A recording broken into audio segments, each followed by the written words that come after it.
dictator of Tomania, the conqueror of Austerlitz, the future emperor of the world. You must speak. I can't. You must. It's our only hope. Hope.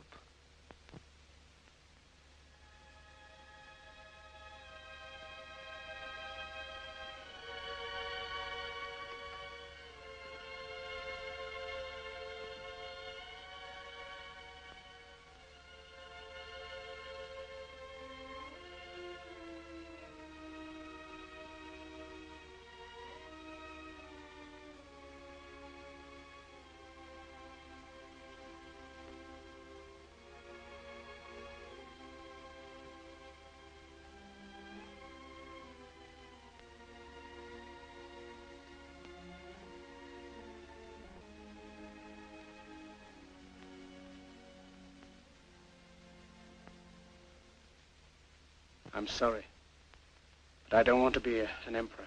That's not my business. I don't want to rule or conquer anyone. I should like to help everyone if possible. Jew, Gentile, black man, white. We all want to help one another. Human beings are like that. We want to live by each other's happiness, not by each other's misery. We don't want to hate and despise one another. In this world, there's room for everyone, and the good earth is rich and can provide for everyone. The way of life can be free and beautiful, but we have lost the way. Greed has poisoned men's souls, has barricaded the world with hate, has goose-stepped us into misery and bloodshed. We have developed speed, but we have shut ourselves in. Machinery that gives abundance has left us in want. Our knowledge has made us cynical, our cleverness hard and unkind. We think too much and feel too little. More than machinery, we need humanity. More than cleverness, we need kindness and gentleness. Without these qualities, life will be violent, and all will be lost. The aeroplane and the radio have brought us closer together. The very nature of these inventions cries out for the goodness in men, cries out for universal brotherhood, for the unity of us all. Even now, my voice is reaching millions throughout the world, millions of despairing men, women, and little children, victims of a system that makes men torture and imprison innocent people. To those who can hear me, I say, do not despair. The misery that is now upon us is but the passing of greed, the bitterness of men who fear the way of human progress.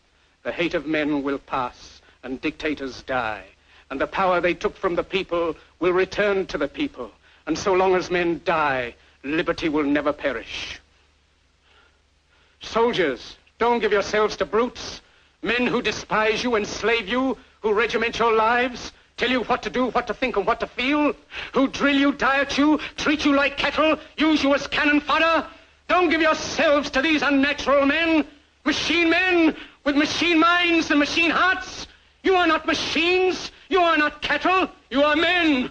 You have the love of humanity in your hearts. You don't hate, only the unloved hate, the unloved and the unnatural. Soldiers, don't fight for slavery, fight for liberty. In the 17th chapter of St. Luke it is written, the kingdom of God is within man, not one man nor a group of men, but in all men, in you. You, the people, have the power to create machines, the power to create happiness. You, the people, have the power to make this life free and beautiful, to make this life a wonderful adventure. Then in the name of democracy, let us use that power. Let us all unite. Let us fight for a new world, a decent world, that will give men a chance to work, that will give youth a future and old age a security. By the promise of these things, brutes have risen to power, but they lie. They do not fulfill that promise. They never will. Dictators free themselves, but they enslave the people.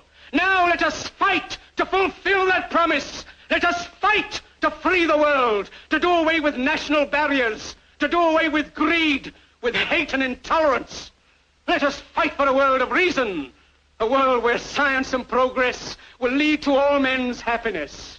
Soldiers, in the name of democracy, let us all unite!